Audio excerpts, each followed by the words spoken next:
আসসালামু আলাইকুম প্রিয় দেশবাসী।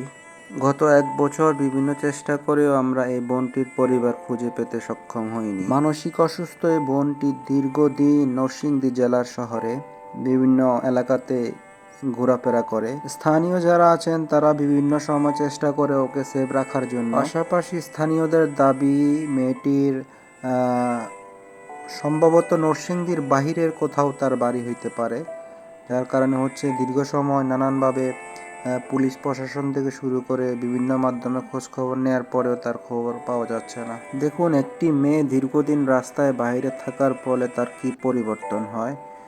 2025 সালের ভিডিও এবং 2026 সালের ভিডিওটা দেখলে আমরা বুঝতে পারি যে আসলে মেয়েটি কীরকম পরিবর্তন হয়েছে। আমরা যদি দ্রুত ওর পরিবারটা শনাক্ত করতে পারি, সবাই শেয়ার করবেন আর সহযোগিতা করবেন বোনটির পরিবারে ফেরানোর জন্য।